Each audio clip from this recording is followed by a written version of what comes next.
Good morning, breakfast with bacon fans. I think you saw that guy that just backed out of the picture. You may not recognize these two faces on the camera, but you do recognize their name. Their names are Francis and Joan Altman. And yes, they are the parents of your favorite priest and mine, Father James Altman. So first of all, may I call you Francis and Joan, or should I call you Mr. and Mrs. Altman? Absolutely. Absolutely. It's Joan and Well, Francis. thank you so much for agreeing to come on the show. Our pleasure, let me tell you, our pleasure. Well, Every time Jim goes someplace, we never quite know where he is, what he's doing, and so I get little tidbits every once in a while. I'm here doing this, you know. So now maybe I'll get to know something.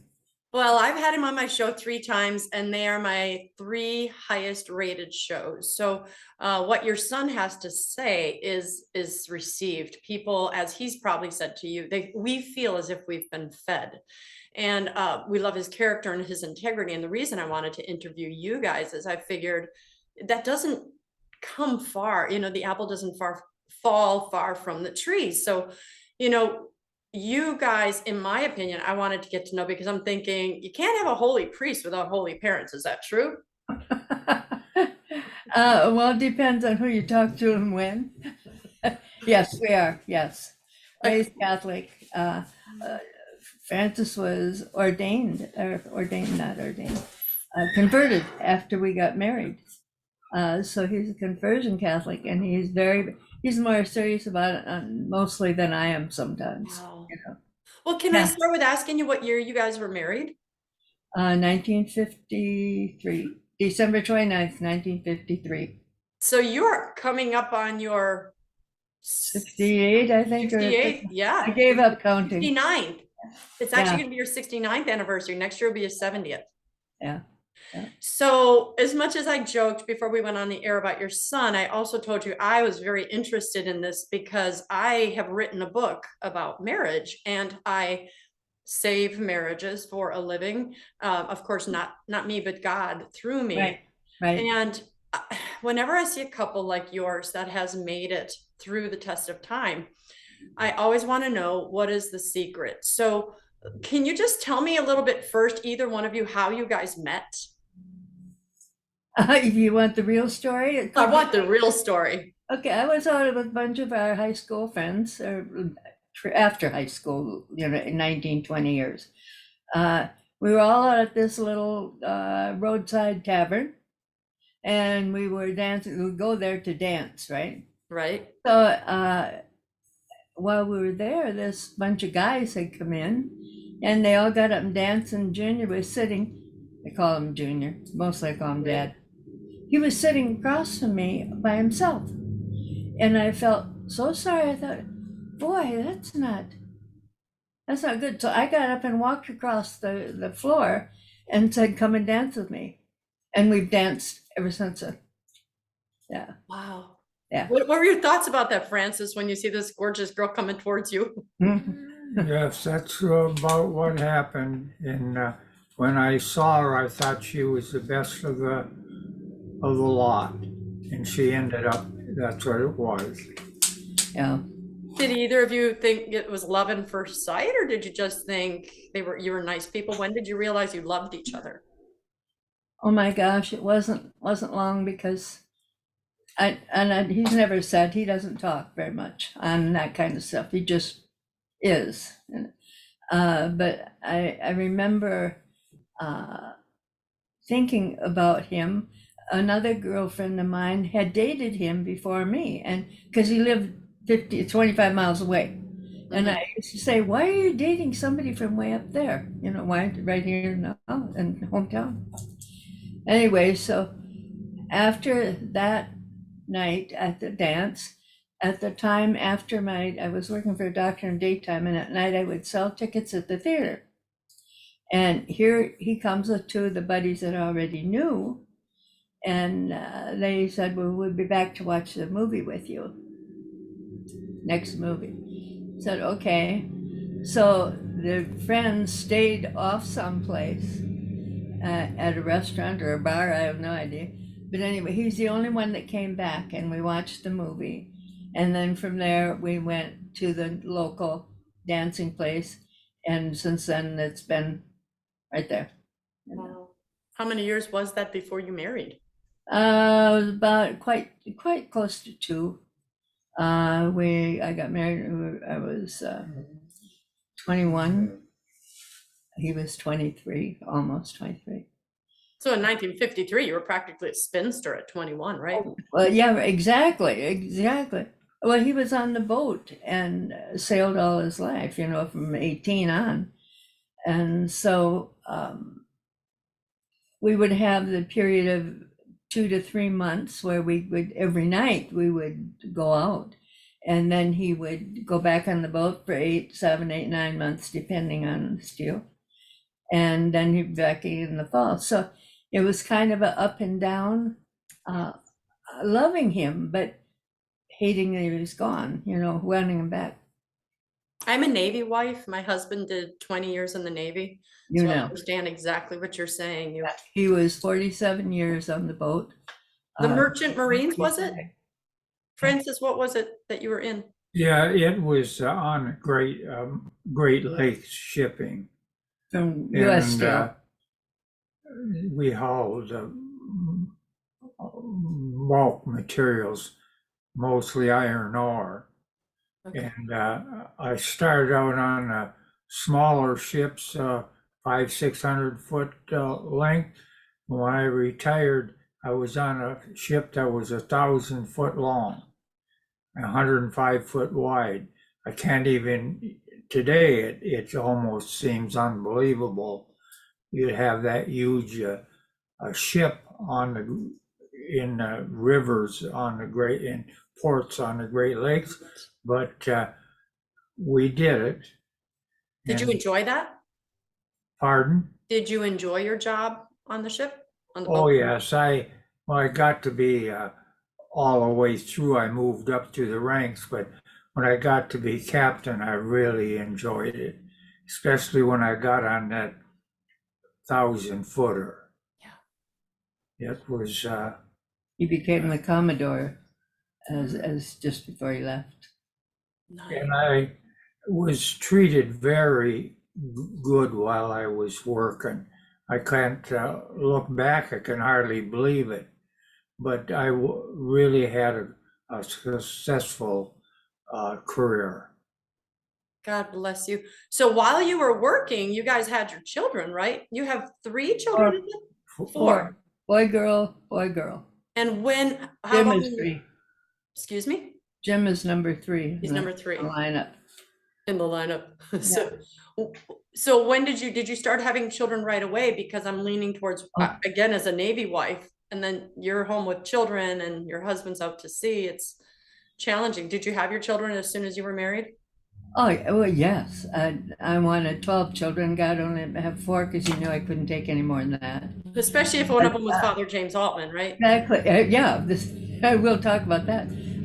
Yeah, we got married, and about a year and a half after we were dating, going, like I said, him coming and going. But it was very difficult to be, as you might know, that with him gone, and I keep saying I did your chores and mine all the time he was out on the boat, Yes. And there was 2 of the children he was out on the boat and never saw till they were 6 weeks old.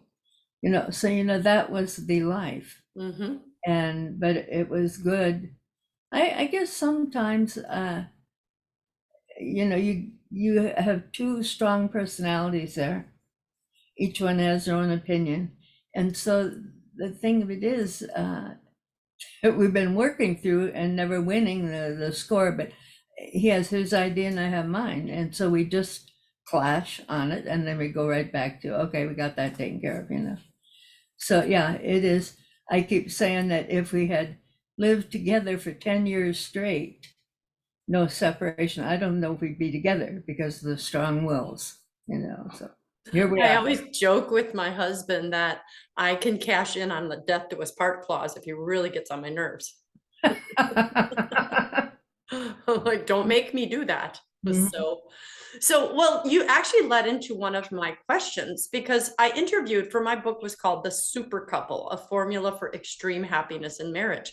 And I interviewed over 50 extremely happily married couples to find out, was there a formula? Was it accidental? Did you just marry the right person? And so I'm going to ask you two things. First thing I'm going to ask you is, what do you think are the main ingredients to a thriving marriage? And then I'm going to ask you, did you ever struggle? So let's start with the first one, because I know that you struggled because you're already kind of leaning into that. But what do you guys think are the main ingredients for a long-term thriving marriage? Well, Hard work. yeah, exactly. Well, I did the hard work. That's what he's telling you. He wasn't long. He didn't do the hard He'd work. get on the boat and fly. Yeah, it is hard work. It is hard work, but the love is there and it's deep. That doesn't mean that you love each thing that the other one does, or you disagree with this thought or whatever. But however, because the love is so deep, from the very beginning till now, that I don't know ever any that we'd ever have separated, actually, it was hard when he was on the boat. I'd go down by the water and I'd talk to him on a little, whatever you call those things, walkie-talkies, as he was going through this Straits of Mackinac, which is where we lived up there, and then 3 weeks out of a year, I was able to make trips on the boat with him. And so, but when he would come home, he took over everything. It was like everybody'd say to me, why do you change when he comes home? And so I don't change anything, except I am more focused on him than I am you or whatever, You stay focused on what it is. Yeah, so it's been good, and the love has not stopped. Like I said, we argue a lot to this one, that one, over the points, whatever. But yeah, I think a lot of people think arguing means that there isn't love, and so you've just proven that no, arguing has little to do with love. Oh, it does, because then it makes you think again over, well, what did you say? Why did you say that? Or why didn't you just do this for him, or that kind of thing, his family were not demonstrative, and my family's all huggy, that kind of thing. But he would never pay to buy me a bouquet of flowers. That's waste of money, right? So now every day he goes out in the morning, and there's a little patch of flowers out there. And when he gets up and makes coffee for me. And when I get to the sink, here's this little paper cup with a little flower in it right there for me. So he brings me a flower every day out of the garden. Yeah. So that you just do these, fun things. Yeah. So he's good. Well, you said the love is deep. What would you guys say? It's kind of a theoretical question, because again, I think a lot of people in 2022 don't know what love is. What do you think love is? Putting everybody ahead of you. Yeah, before. This is where, whatever. And it has rubbed off on all four of our kids. They have every single fall, no matter what they're doing, and they're all business people, big jobs, and no matter what, they are taking care of somebody else before they will even have a pop or get a seat or whatever. Everybody else is ahead of them. And I think that's the greatest gift that we were able to pass on to them. I love what they do. Yeah. Amen. In my book, when I watched all these couples, so they told me what they thought made a happy marriage. And then my observations were also something. And some of them said what you said, but I absolutely observed that the number one thing was what you just said, selflessness. All these husbands, when it was a compliment, they always pointed to their wives. And when it was a flaw, they pointed to themselves. The wives did the same thing. And it's a very Christian attitude, actually, to be able to say, love one another and put them before you put yourself. Exactly. Dad well, both of us will do anything, and the kids will. And it's so many blessings from that, that it's just ongoing. It doesn't seem to end. I know Jim made a ZD for me one night, and I was playing it. We had seen something on TV, and I think I forget now the name of it. Follow something. Anyway, in the song, these Canadian tenors are singing, Oh, I love and that. I'm laying there listening to this, and through it all, and I play it over like 3 times before I finally move on to the next one. Every one of it, I can see my kids in there. They've all grown strong, and they stand upright, and they believe in what they're doing. There's no messing around. They just, everything. They're just strong, and that is the pride that I have in them is phenomenal. They're all doing exactly what they want to do, what God wants them to do. Sometimes I wish I would slow down and not do so much and come and visit mom, Well, now it's on camera. Oh, All of you okay. Altman children, come home. Mom and dad want to There play you and go. hang out. There you go. Well, Okay. Dan just was here for 2 days out to Oklahoma, so he's daughter Sherry, the second child. She's coming in November, and the other one is the last child. She's coming in December. Is she spoiled because she's your baby? Oh, heavens, no, none of them are spoiled. No. No, they're not spoiled at all. None of them. I just refuse. They go out of their way to Yeah. do things for us at the age they're at now. You'd think they're just young children, but they continue to do all they can, whatever they think will make us happy, they'll do. Whether Yeah. it's hard or easy, they'll still do it. I'll tell you this one thing, and I'm talking because that's the way it's been mostly. Dan, the one from Oklahoma, calls Dad every single solitary noon hour, and he's getting ready to go to work. Daughter Sherry, the second child, she calls on her way home for lunch. She works at Merrill Lynch, kind of thing. And then the other daughter, she walks the dogs at 5 o'clock. So we talk on the phone during our whole walk. So every single one of them, and Jim, I hope he's not listening because I don't want to know that I'm proud of him. Wherever he is, I've asked him, when you arrive, wherever you're going, please let me know where you are. You don't have to talk for an hour, but I want to know where you are when you're changing planes or when you're going to different cities, whatever. Because I want to know where I have to go get them. You follow as a mother, you know what I'm talking about, right? Okay. Yeah, so they are very kind and loving to all of us. They can't do enough for either one of us. They're just really good. Yeah. My the 2 questions I have, you've kind of touched on both of them. The one is, have you guys ever had any struggles in your marriage? Do you ever get to a point where you're thinking, oh, I don't know why I married this person? Oh yeah. Okay. Oh yeah, that yeah, that goes like I said, 2 strong-willed people, right? And I'm sorry, I'm so dry from all the medicine. I got to keep drinking. No, go right ahead. All right. Okay, are you ready to eat? No, I'm not ready. Well, I'm going to eat now. You can eat later if you want. It is that thing ongoing that we know what each other now is like and what we want or don't want.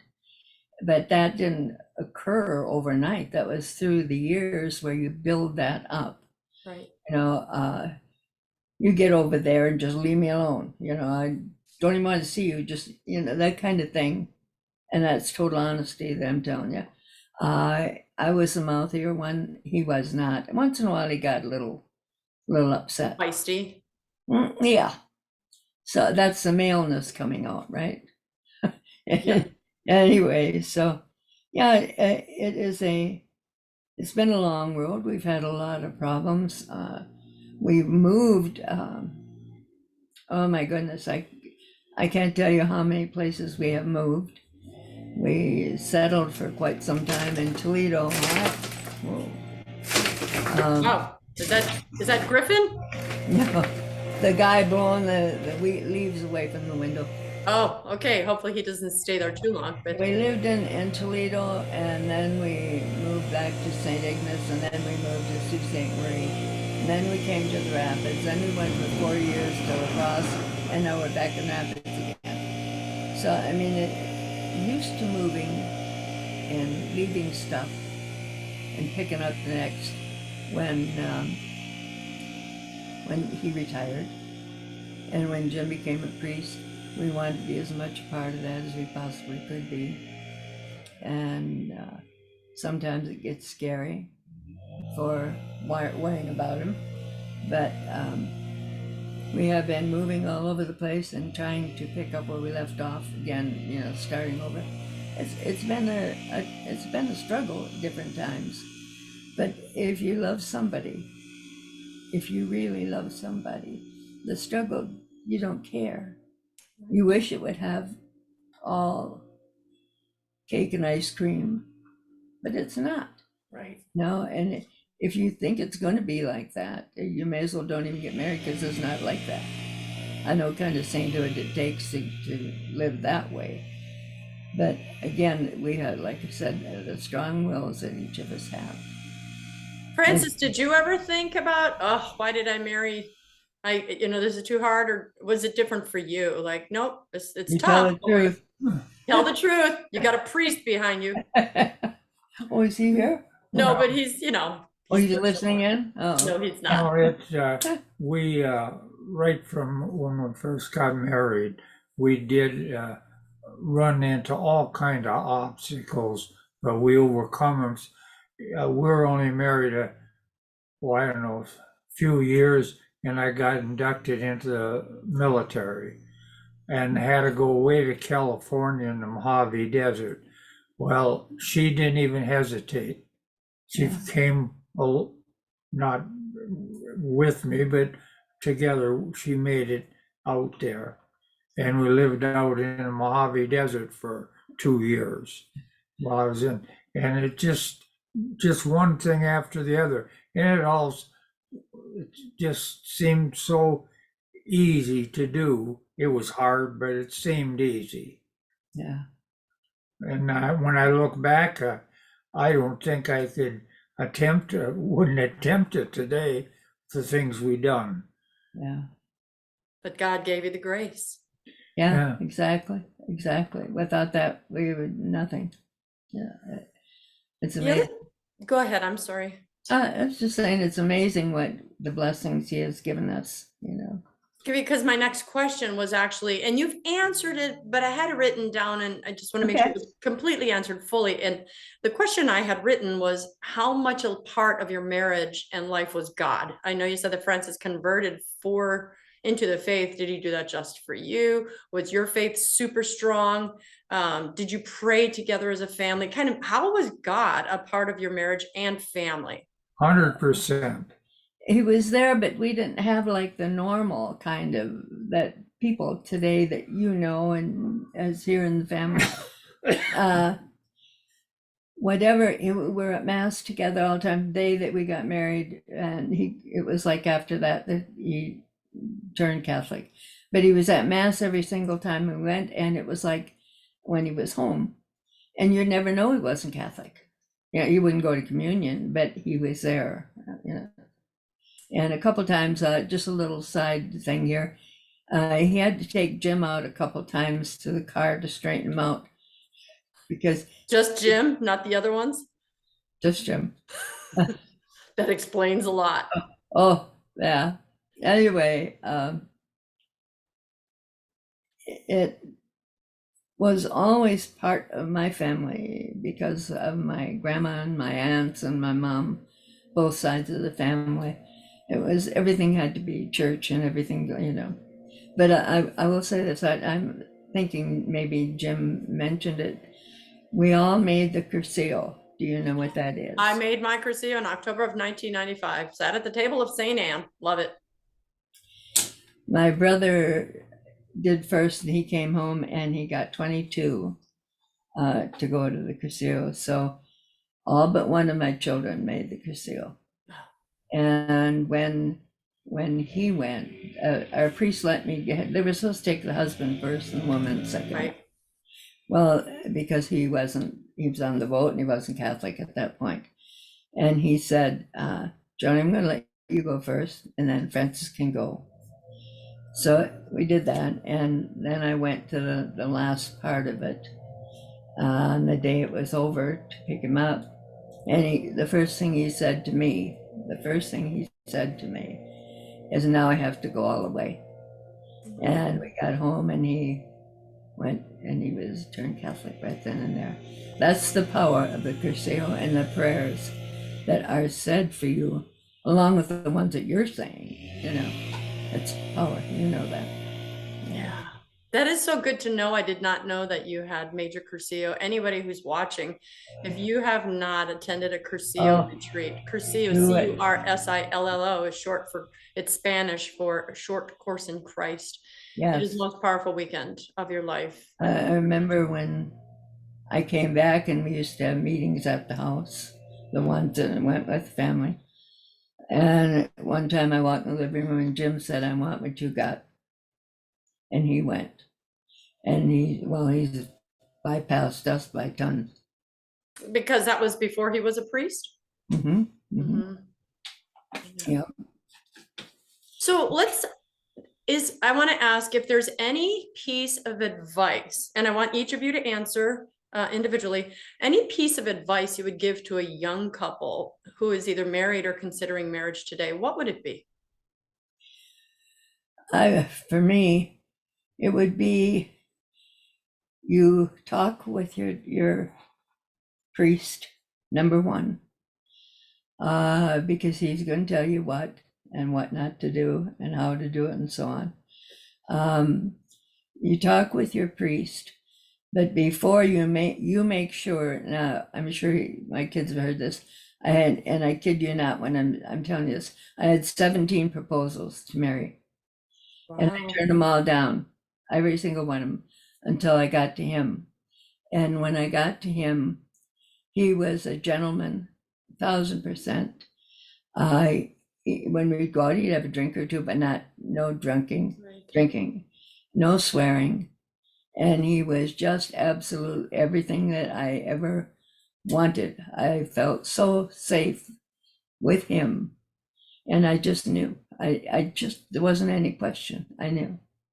And so make sure that you're picking the right one. Check it all out, the way they talk, the way they act, the way they move, where they hang out or who they're hanging out with or whatever, and make it fit into the way that's important to you. That's it. Francis, what are your thoughts? That's a beautiful answer, Joan. Thank you. Well, you want somebody that's compassionate and kind. And if you don't have that, you're lost. And so those are the two biggest things, compassion and kindness? Yes. Yeah. And she's feisty, she said. Yes. Or what was the word, mouthy? What word did you use, mouthy or feisty? Well, I won't say it again. But you like that too. Yeah. Oh my goodness. Anyway. Well, you obviously raised 4 good, godly children. I want to, because I know my viewers love your son, they don't know the other 3. I wanted to ask you, I have 6 grandchildren, and I don't want my daughter to hear I'm at her house, but every day I pray that all 5 of my grandsons will become a priest.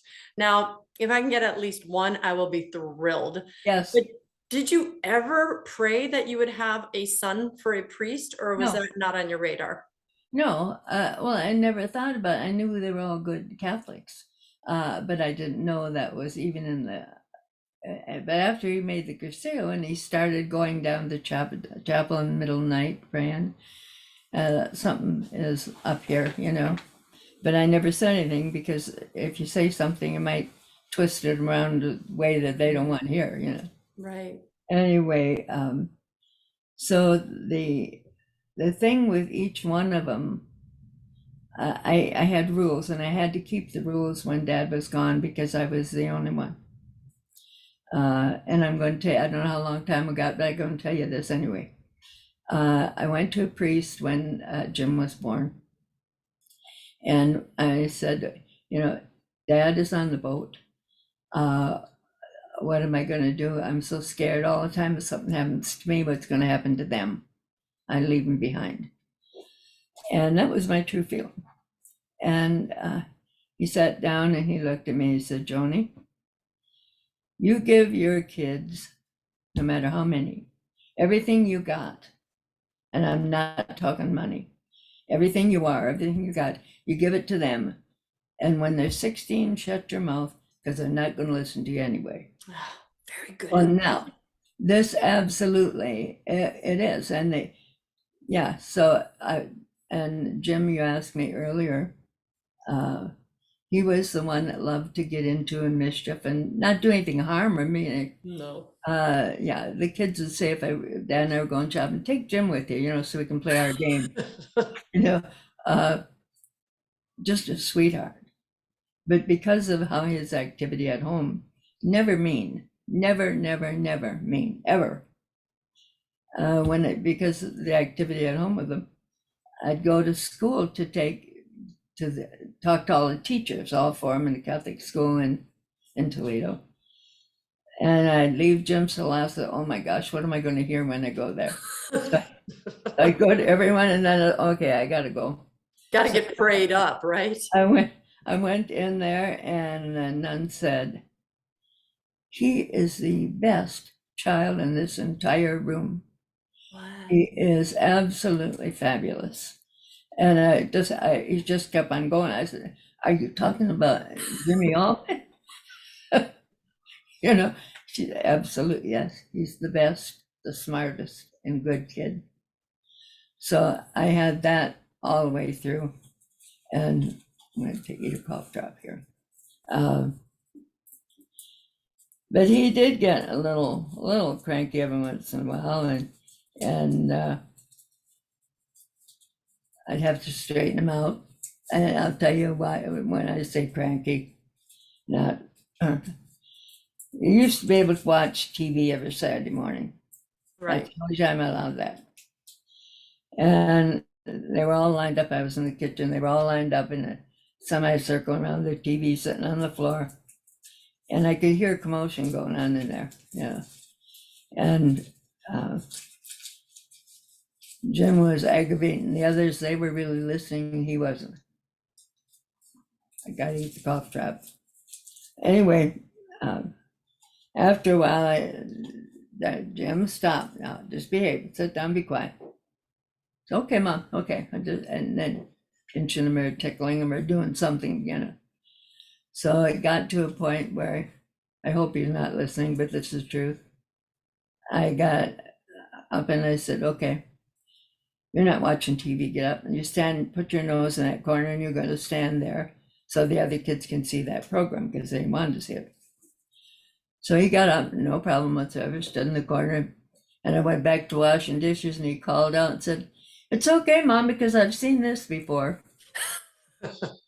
That was him. Now, one time, he got, when we were in Toledo, they had the kids all coloring everything, you know, and he went out, and I had a closed-in front porch with the swing out there and everything. He'd gotten a hold of crayons, and it was all white down there. And I could hear him out there singing away, and I went to look, and all of this, all over. So I said, you're going to clean up. So I've got the stuff on me. He started, and he's just singing away, happy as he can be. So, okay, you get stop now, or you're going to go sit on the stairway going upstairs. And he just kept on singing. I said, okay, I couldn't take it anymore because I had other work to do and I couldn't stand there and watch him, right? So I said, okay, get over there and sit in the steps. So I'm cleaning now, and he's just singing, and I said, Jim, you stop or you're going to have to go sit in that closet right there, the coat closet right at the bottom of the steps. Okay, Mom, kept right on singing. So I set him in and made him go sit in the closet, and he's still singing. I mean, he was just happy all the time. Yeah. He But was anyway, practicing for the holy. yeah, so I Lord. finally said, okay, come on, this is, but as I started telling you once, it was two ladies came to visit here a week or two ago. And one lady said he's just a holy priest. I said, yeah, he is, but he has his times, he's not perfect. This other lady, she got up, stood up, looked at me. He is a saint. He is a saint. And I kind of joked for a minute and I said, well, you don't know him like I know him, And she said, he is a saint. Don't you ever forget it. And she was serious. I mean, she wasn't being mean about it. She was really feeling that. Yeah. And I knew the difference. Yeah. I said, okay, I'll start treating him like a saint, Yeah, or possibly a martyr. whatever. Whatever it is may going to have be. That's right. God's will and will follow, whatever, Although I will tell you this, I had each one, I could take one child at a time when I made a trip on the boat. And I had him with me on this trip. And I was in the ladies' room and I was praying like you just do. And I said, take care of my children while I'm gone, because I only have the one. And God spoke very clearly to me, very clear. These are not your children. They belong to me. Yes. And I argued, said, oh no, because I didn't, at that point, I wasn't thinking it was God. I thought somebody was being mean. And so I said, okay, then when they are older and they're 16 years old, it's your turn. You will take care of them. I'll take care of them from now till they're 16. Oh, that is so So funny. there you see, God has taken over and made him one special boy. Yes. Well, you two did a fantastic job because he is feisty, but obviously he gets that from you, Joan. Yeah, well, we're both stubborn. He's pure German, and I got about that much German, little inch or so. But he's, yeah. What were your thoughts when he told you he was going to become a priest? Oh, that's the scariest of all. I've said to him so many times, how many initials do you need behind your name? Because he's done everything under the sun. I think football is the only game he didn't play. He played every other game. Toured with a hockey team. He had his own business. He was an attorney. He was at one time he was a Pinkerton guard while he was going to school making money. I mean, just a banker. He's done everything, including where he started out. I don't know if Joe told you this. We owned a motel, and it was 15 units. Dad was on the boat, so we took care of the motel. So he cleaned bathrooms, he cleaned rooms, and then it wasn't making enough money for him. So then he went across the street, there's a camper place, and he was over there cleaning bathrooms for them. I mean, he just, whatever it takes, he does. Doesn't make a difference. That's wonderful. So when he said he'd become a priest and you said how many letters behind your name, did either of you feel like what a blessing this is that we got a son who's going to be a priest, or were either of you apprehensive? Do what?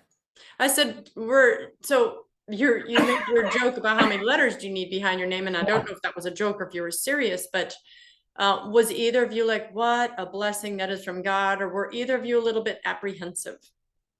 Well, I was apprehensive because of the changing of through the years. He'd got 6 different diplomas for different things to study, Maybe this would be a temporary whim. Well, I didn't know. I was hoping when he went, and because he had been so prayerful, and because he was going down to the, what do we call Chapel. it? With one of his buddies, I go, and that guy went to be a priest as well, at time. And when he started that, so when I started adding up, because you can't go on one day or one time, I started adding up all of the different things that he did through and how he reacted to them and the effect that it had on him and on me. But when he said, "I want what you got," that was it. Yeah. When your son Jim said that to you, he wanted what you guys had? Yeah, when I got back from the casino, and we have the meetings at the church, at the house. I walked in the living room one day, that's what he said to me. Oh, what a compliment I added on various levels. it. So, well, kind of going into the dark days, then, so he's a preacher in the small church in Wisconsin. I'm a Wisconsin girl. I'm from Oh, yeah, okay. born and raised in Milwaukee, currently live in Virginia. And you know, COVID comes, he goes on camera, everybody knows him. All of a sudden his numbers start picking up and we're all watching him. Mhm. But then his just truth telling gets him, as we all know, canceled. Yeah. What, I mean, that had to be, so I have here the persecution of, you know, what does it feel for you to watch your son being persecuted? So it's kind of two questions. What were your thoughts when it actually happened? And then now kind of long term, either of you, to watch your own son be persecuted. What are your thoughts? You know, it is heartbreaking to watch. And I hope I'm not overstepping my time here, but I gotta tell you, because You have plenty of time. We end when I feel like ending. he had one of his altar servers was with him all the time down there in La Crosse. Did the Latin Mass with him, all of them, everyone. Anyway, he started dating. He belonged to the school right next door to the rectory. That boy. And he met the girl, and they started dating, and they decided they wanted to get married. The girl wasn't Catholic.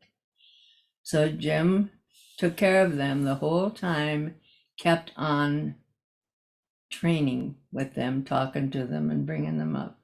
Well, she became a Catholic. But prior to that, every single night I would sit in the window and the two of them would come over to church and they'd pray there from 45 minutes to an hour every single solitary night. And then they got married. I think it was 4 days, it was already scheduled. 4 days after the bishop threw him out. And he couldn't go to the wedding. He couldn't say the wedding. And that day, he went upstairs and was sitting in his office, and all of a sudden they come out of the church all dressed up in their finery, you know, the wedding dress and the suits and the whole kit and caboodle.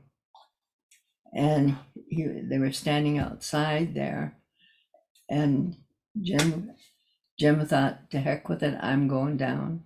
So he came downstairs, and when William saw him coming toward him, William left the wife, the party, the whole, right in the middle of the street, hugging each other and thanking each other and loving each other. And that to me was that if Jim never accomplishes anything else, that was the strength that came from God, because normally he wouldn't have had that. But now, before they all left, Jim came back into the house and they all went down to the basement of the church. And I thought, oh, they're going to have breakfast there or something. Next thing I know, here comes this whole herd of people back out from down there. And they have taken away all of the finery. And they put on blue jeans and t-shirts and everything else. And they had a great big party outside in a park where he could have all the family and Jim could come and be a part of the whole thing. Now, to me, that is one of God's blessings that is unforgettable, you know. And so if he never touches another person in his lifetime, which I'm sure he will, but that was That said, that's my kid. You know, he's strong, he's standing up, he believes in it, and he's not going to let go. So that is my description of Jim, and all of my other three kids the same way. Yeah, they do. So that couple now have a child. In fact, I think she may be having another one. And they came up here 2 hours away to come and visit them here, which is really, really good. Yeah, I worry about what he's going through now, having to fight all this that he's doing. He's making an awful lot of good Catholic people, friends, even non-Catholics. Yes. You know, he's involved in it all. And I firmly resolve that absolutely that he is in God's hands. And I did say to God over and over, because he only let me have 4 kids, and I argued with that one. I wanted 12. So then please don't let me die or let one of my kids die while I'm still alive, because that's a thing I would never be able to handle. Yeah. You know, so I have to die first. That's my order. Yeah, I couldn't. She's dictating that. Mhm. Yes. I'm Yeah. sure Jesus is listening, right, Francis? Yeah. Thanks, Joan. I'll take you up on that one. Okay, alrighty. All right. So other than that, yeah. Yeah, I think, that's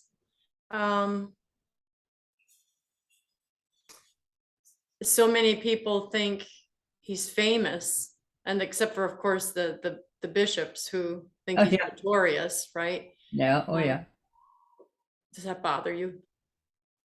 I mean, he's loved worldwide. The only thing that bothers me is because he only let me have 4 kids, and I don't get to see them, you know. And he comes in and out and maybe spend the night and then go again. Father Jim, you mean? Yeah, his next appointment, he goes here or there. Yeah. But then this time now he's home for about 8-9 days, and I'm really loving that. Yeah. But when he's gone, I'm not being fed. You know what I'm talking? I do. Yeah. Yeah. So I miss that. I feel kind of selfish. Well, he says mass for you guys every day, so you must feel pretty blessed that you don't even have to leave your own home to receive our Lord. Right. So that And must be that's an all. incredible blessing. I don't want to keep you talking too much. Obviously, you're got I've got a lot of allergies and a whole lot of problems. So well, then I won't keep you too long. So let me ask you guys this. Fill in this blank, and I want you both to answer individually if you can. When I die, I will know my life has been a success if. okay. If I have done everything I could possibly do, physically, mentally, morally, whatever, that I could do to help the kids, you know, and they get, Mom, you like that one better than you like me, or you know what, yeah, that kind of thing. But I have, in my lifetime, we have, or just I have alone, whatever it was, gone to each one of the homes and helped them get settled in a new home and help, you know, that kind of way. So, and the religious side, everything, the loving side, I've done everything that I could possibly think of to do for them, because they were number 1. Dad became number 2 when they were born, and through the years when they were little. But now Dad's number 1 and they're number 2, and I think they're resenting that they're number 2. They all Suck it up. They all exactly. They all want us to come. Oh, you're just staying there because you like Jim better than us. Well, think what you want, but it's not true, and they know it's not true. That's right.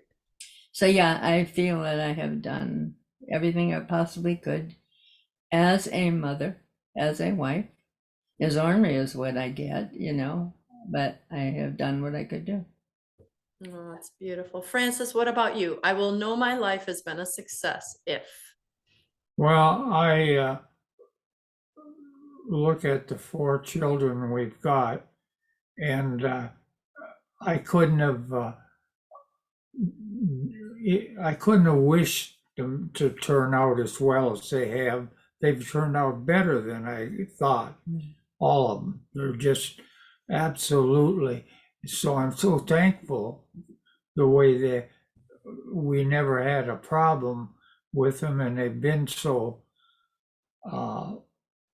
helpful, or just that's my biggest reward, or from the Lord has blessed us that they've turned out so well, every one of them, and they're kind to.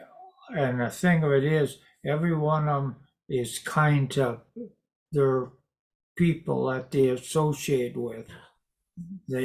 I just can't believe it. Sometimes I pinch myself to make sure that I'm thinking right. That's not only a blessing to you, that's a compliment to your children. If I was one of your kids, I would cry thinking, thanks, mom and dad. They do. They do. They just, they're so good to both of us. Like I've known people, especially I had a cousin. She had 6 kids, and she'd see them, some of them maybe once a month. Never talk on the phone, and they'd go down to Florida for the winter and come back, and they'd be there a month or so before the kids come see them. Ugh, How could you stand that? that would These kill are me. God's gifts to you.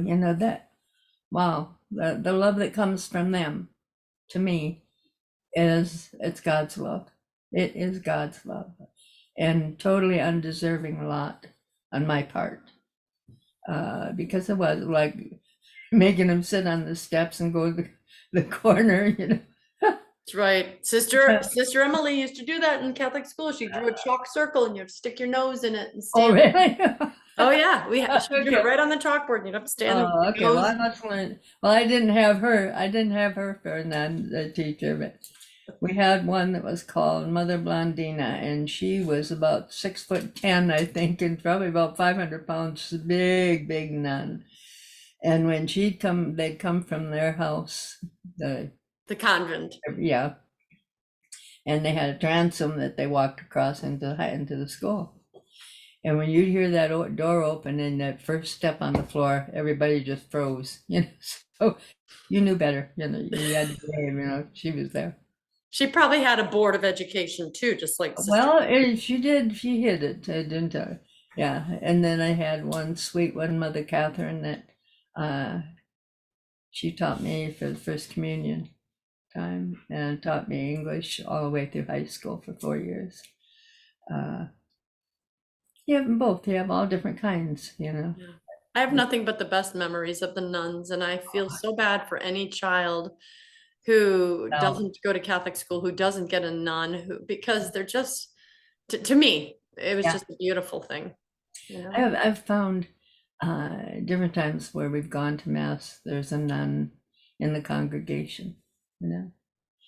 And I think you're supposed to be in the front seat, all lined up. But I always tap them on the shoulder and give them a little hug, kind of just thrilling to see, yeah. See them all dressed up. Yeah. I'm gonna save my last question because I just thought of one more thing. How many grandchildren do you guys have? Oh, A lot? I said, okay, God, I told you I wanted 4 children, 9 or 12 children. Give me 4. I want 12 grandkids. Guess what he gave me? 13? He gave me 4 plus 1 adopted one. That's it. Only that. So you have 5 grandchildren. But I finally found out why.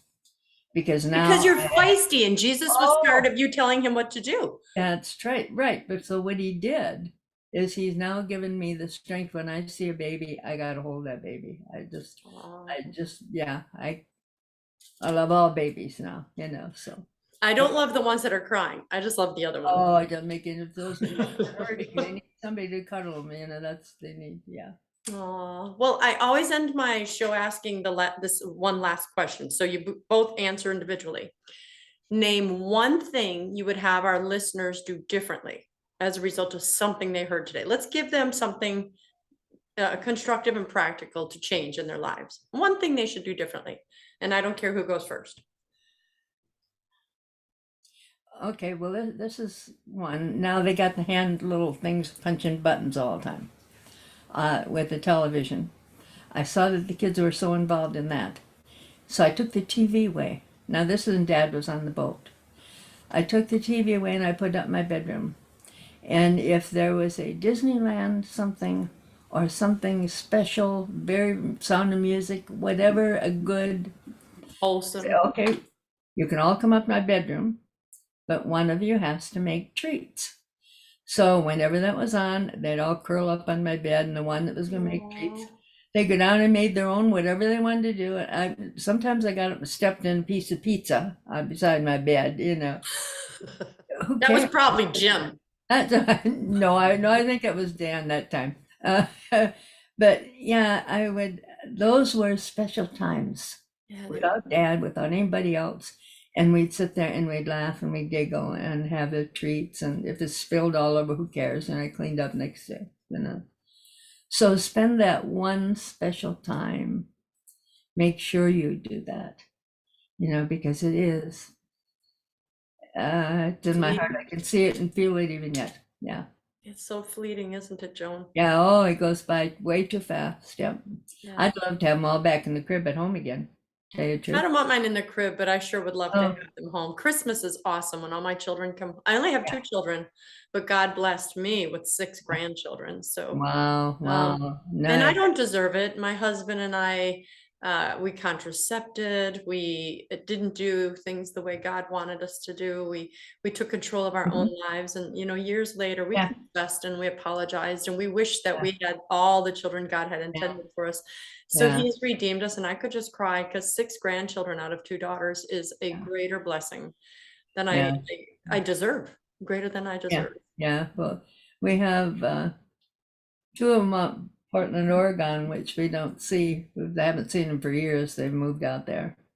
They're in their 40s now, and they have their life, you know. Yeah. But that's their way, and it hurts that they aren't right there all the time. But we have all the wonderful memories with, you know. Yeah. So that's the name of the game. Yeah. That makes special. Sometimes at noon I would go to pick up the kids at school. I tell them it's payday. Okay, I just got paid. Come on, we're going out to lunch. So we go and have lunch in some little restaurant close by, I don't know, with McDonald's or whatever, you know. And then I take them right back to school again. So that means more than anything. I mean, you can give them all the clothes or whatever you want, but it's a little surprise things, you know. That is so beautiful. Actually, I'm gonna leave and pick up my grandson from school early as soon as we're All right. so he's excited about that. Francis, I want your answer. Name one thing you would have our listeners do differently as a result of something we talked about. That I did with the children. What you would do. You can talk about marriage or children or life or family or priesthood, just One action thing, orders. when they always come and help me maintain the vehicle. And even the 2 girls, they helped even when I changed the oil. And to this day, that stuck with them. They keep their cars impeccable, and they keep the oil. They make sure the oil is changed and the cars are Even the washed. girls. And when they were just young, I'm talking about maybe 6, 7 years old, I always had them come with me in when we cleaned the car. And so it's just like a lesson they learn, and at their age today, they do the same. It's unbelievable how they take care of their cars. It's a two-way street with parent and child, and if you haven't got that two-way street going, you're in trouble. You know? I know I was supposed to end, but I just thought of something else too that I want to get out there. So you're obviously at the later half of your life, and you were the ones taking care of the kids and the grandchildren and stuff, and now they're taking care of you. Yes. was that a hard transition? Did it happen slowly? Or, when you surrender eventually and go, you know what, this is the role I'm in now. Is that difficult, or do we just let down our pride and embrace humility? I'm 57, so I'm still taking care of Oh, people, but well, I I'm 90 and he's 92. So we're up there. But we have, as each child, wherever they lived, we'd go to them and help them, whatever is building a new house or filling the grocery, whatever's. We did that. And thing is now they are repaying, and I'm not looking at it as a correct. repay, but I'm saying it because I can't think But they're of getting the privilege of there, being and it real. is where I still have the inside of me that says you have to help them, you have to take care of them. I mean, that's mother going. Yeah. I would spend 24 hours a day doing for anyone that I could do. But I firmly believe that God had me going as dad through the years where he wanted us to do and go and see, talk about, whatever. But now he gives you, okay, at Cursillo, I don't know if you learned that there. This is one of the things. You are a tool for God. Yeah. You're a hammer, you're a nail, you're a saw, you're a whatever. And if he doesn't need you, he's going to put you back in the rack and leave you there till he needs you again. Well, each one of these things that we have done, I have felt those were that time the tools that we were used there. And now I'm here, and I swear I'm here because I'm trying to help Jim as much as I possibly can. And that's God's doing, because what good he and I to sit way up north in a house all by ourselves, not seeing any kids and nothing, doing nothing but sitting and watching TV. No, I don't want that part. But I think these are all, as does Dad, these are God's gift for Yes. the things that we were able to help them with, that they are doing for us now. Jim Well, is. I have your Hey. Oh, he's here. favorite behind you, because I know it's been an hour, so I thought well, so I was I know gonna. her voice does go when she talks that, but can I just throw something in there You can. about because I was sitting in the chapel, which is right back there He with was Jesus, listening. and I did hear the last question about the reversal of care, as it were, from parent to child and child to parent. Now, and I have to tell you, and you got this captain over here who still likes to rule, this one here who ruled the home as a captain forever, and then you got this captain right here who thinks he's currently the ruler of the roost. When you got three captains in one house, it is, you ever heard that two cooks in the kitchen is not a good thing, something to that effect. But three captains in one house, there's tension All the time. Yeah. In the end, we survived. Yeah. So You did. Yeah. It's You good. did. Well, I was going to ask you a question, but it's kind of cool. I was just going to say, what is the best thing it is about having these two people as your parents and their marriage of longevity? And then we'll close it. You're a product of your environment. So any good you see coming out of me comes from their example, and shame on me when I get frustrated with them because they're not moving fast enough. I'm slowing down at my age. To be, my mom will still say, well, what are you doing today? And it's like, you think after 63 years I'd be better at it. The question she's really asking is, are you hungry, and when can I feed you? Yeah.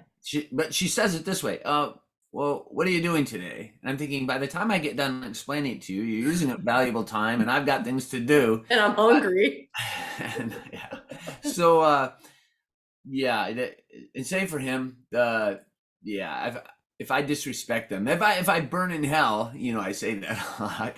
It's because I haven't respected them enough, because they showed me what it means to love until they're at their very age, still making sure I'm okay. They take care of, Griffin. He was, there he is, right there. He was in the chapel with me too. I hate dogs. I hate dogs.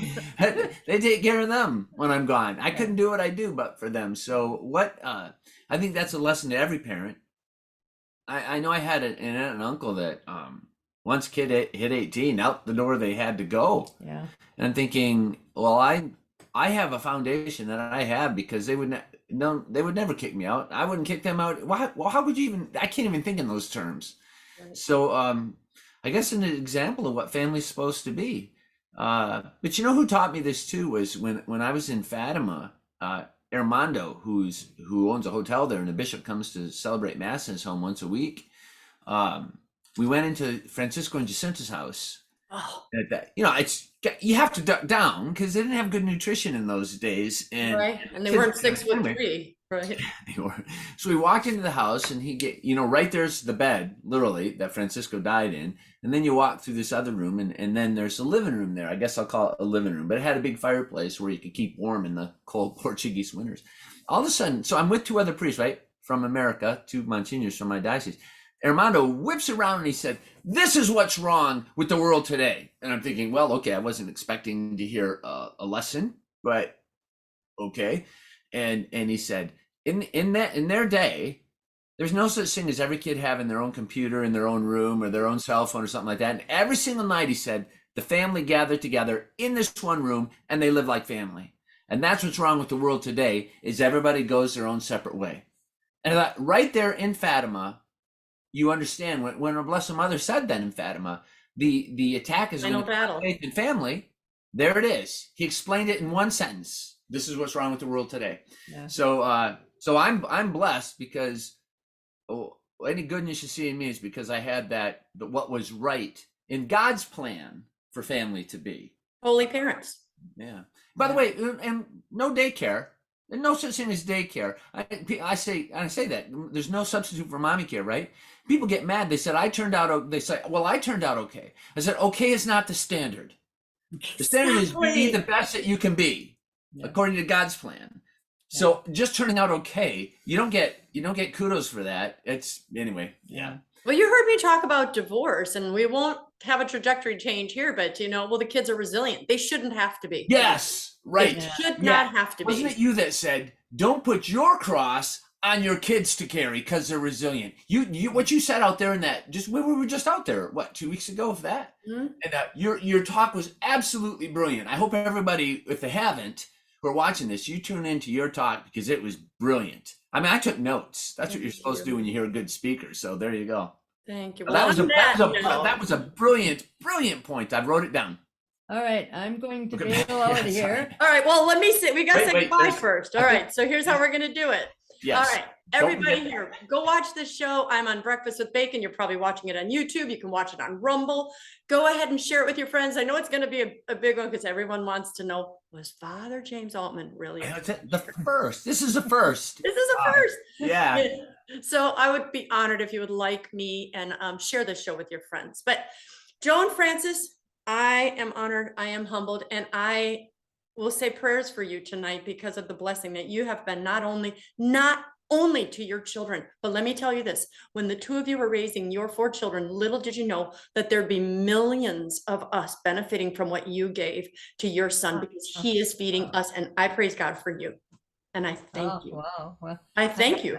I hope We I need at least him. get to see St. Peter at some point. I don't know. if Oh, I'll make you it will. all the Just way don't be out. so feisty. So, all right. Well, So I that's think gonna be my problem. he's going to see you at the Brit and go, oh, Joan. So, all right. I think you know how I end my shows. Yeah. I am Dr. Christine Bacon. You've been watching Breakfast with Bacon, and I'd like to remind you always to live your life Sunny side up. Sunny Sunny side side up. up. Big no rain at all. You did it.